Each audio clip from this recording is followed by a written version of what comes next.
ഇത് നമ്മുടെ ഷോപ്പിൻ്റെ തൊട്ടടുത്തായിട്ടുള്ള സൈറ്റിലോട്ട് നമ്മൾ വളപ്രയം ചെയ്യാൻ വേണ്ടി സെറ്റ് ചെയ്ത് വെച്ചിരിക്കുകയാണ് കൊണ്ടുപോകാൻ വേണ്ടി. SPCയുടെ PH ബൂസ്റ്റർ, ബയോഗ്രീൻ, ഭൂമിത്ര ഇത്രയും ഒരുമിച്ച് മിക്സ് ചെയ്ത് നമ്മൾ അടിപൊളിയായിട്ട് കൊടുക്കാനാണ് ആ തോട്ടത്തിൽ ഉദ്ദേശിക്കുന്നത്.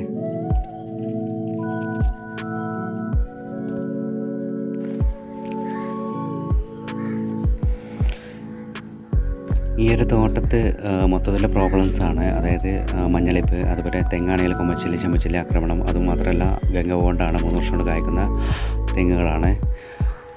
അത് കൂടാതെ കാവുങ്ങ തൈകൾ, അതുപോലെ കായ്ക്കാറായ കാവുങ്ങ തൈകളുണ്ട്. ഏകദേശം 3 വർഷമായ കാവുങ്ങളുണ്ട്. അതുപോലെ മഞ്ഞളിപ്പ് രോഗമുണ്ട്. അതായത് മണ്ണിൽ മാഗ്നീഷ്യത്തിൻ്റെ ഡെഫിഷ്യൻസിയും കാണിക്കുന്നുണ്ട്. ഇത് കൂടാതെ ഇവിടുത്തെ PH ചെക്ക് ചെയ്യുമ്പോൾ കിട്ടുന്നത് 4.5 ആണ്.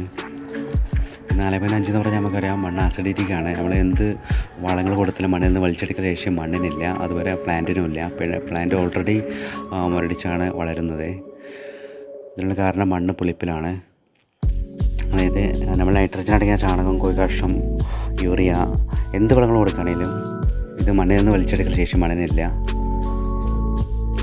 അപ്പോൾ അതുകൊണ്ട് തന്നെ മണ്ണിൻ്റെ PH മെയിൻറ്റെയിൻ ചെയ്യാൻ വേണ്ടി SPCയുടെ PH ബൂസ്റ്റർ, അതുവരെ ഇവിടെ ഈ തോട്ടത്ത് മഞ്ഞളിപ്പാണ് ഞാൻ പറഞ്ഞല്ലോ ശരിക്കും.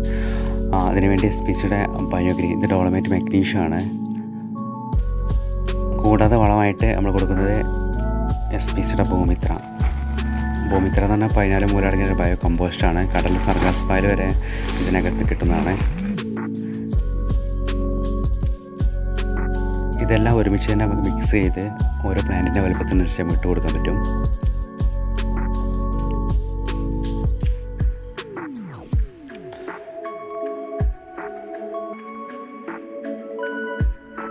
ഏകദേശം ഇവിടെ കൊടുക്കാൻ ഉദ്ദേശിക്കുന്ന അളവെന്ന് പറഞ്ഞാൽ 3 വർഷമായ കായ്ക്കാറായ തെങ്ങിൻ തൈകൾക്കെല്ലാം നമ്മൾ 7 kg മുതൽ 8 kg കൊടുക്കാൻ ഉദ്ദേശിക്കുന്നത്.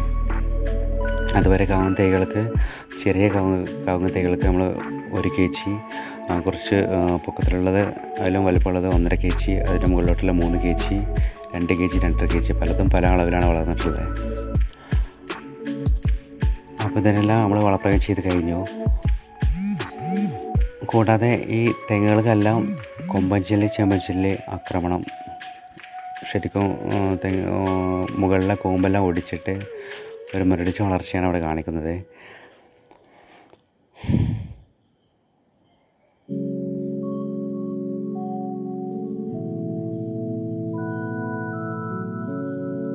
ഇവിടെ ഇത് കൂടാതെ SPCയുടെ ഹോമിയോ അഗ്രകെയർ 1 ലിറ്ററിൽ 2 ഗ്രാം തോതിൽ മിക്സ് ചെയ്തതിന് ശേഷം 300 മില്ലി തെങ്ങിൻ്റെ ഓരോ വെയിറ്റിൽ നമ്മൾ കെട്ടി കൊടുക്കുന്നതാണ് കൊമ്പൻചില്ലി, ചെമ്പൻചില്ലി ആക്രമണത്തിന് വേണ്ടി. കൂടാതെ ഇതിൻ്റെ മുകൾ ഭാഗം ഒന്ന് ക്ലീൻ ചെയ്ത് ശരിക്കും ആ ഭാഗത്തൊരു 100 മില്ലി വരെ നമുക്ക് ഒഴിച്ചു കൊടുക്കാൻ പറ്റും.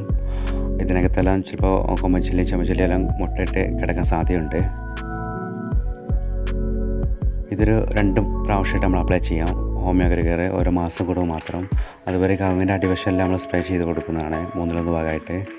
ഇതെല്ലാം ഓരോ മാസങ്ങൾ മാത്രമേ ചെയ്യാൻ പാടുള്ളൂ. ഹോമിയോ അഗ്രകെയർ ഒരു മാസം 45 ദിവസം കഴിയുമ്പോഴത്തേന് ഏകദേശം മണ്ണിൽ PH, അതായത് PH ബൂസ്റ്റർ വന്നിട്ട് മണ്ണിൽ PH ബാലൻസ് ആവുന്നതാണ്. പിന്നെ നമുക്ക് ഹോമിയോ അഗ്രകെയർ 3 മാസം കൂടെ മാത്രം ജസ്റ്റ് ഒന്ന് സ്പ്രേയിങ് മാത്രം ചെയ്ത് കൊടുത്താൽ മാത്രം മതി. 1.5 വർഷം വരെ നമുക്ക് ഗ്യാരണ്ടി തരാൻ പറ്റും ഈ ഒരു വളപ്രയോഗം. അടുത്ത മഴൻ്റെ കണ്ടൻറ്റ് അനുസരിച്ചാണ്. അടുത്ത മഴൻ്റെ മഴ കൂടി, മണ്ണിൽ ആസിഡിറ്റി കൂടി കഴിഞ്ഞാൽ മാത്രം അടുത്ത പ്രാവശ്യം വളപ്രയോഗം ചെയ്യേണ്ട ആവശ്യമുള്ളൂ. അതുമാത്രമല്ല ഈ ഒരു സമയത്ത് നമ്മൾ SPCയുടെ PH ബൂസ്റ്റർ, ബയോഗ്രീൻ ഇതെല്ലാം കൊടുക്കുന്നതോട് കൂടെ കെടുവളം, അതായത് മുമ്പ് ഇട്ട വളങ്ങളെല്ലാം ശരിക്കും വലിച്ചെടുക്കുന്നതാണ്. കുമ്മായം ഇടാത്ത സ്ഥലങ്ങൾ മാത്രമേ വലിച്ചെടുക്കുള്ളൂ. കുമ്മായം ഇടുന്ന സ്ഥലങ്ങൾ ഓൾറെഡി കെടുവളമായിട്ടുണ്ടാവും. ഇതെല്ലാം കൊമ്പൻചില്ലി ആക്രമണമാണ്.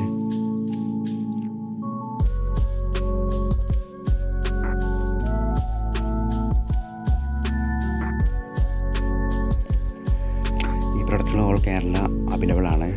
എൻ്റെ നമ്പറിൽ വാട്സാപ്പ് ചെയ്ത് കഴിഞ്ഞാൽ, അഡ്രസ്സ് വാട്സാപ്പ് ചെയ്ത് കഴിഞ്ഞാൽ കൊറിയർ വിട്ട് തരാൻ പറ്റും. അതുപോലെ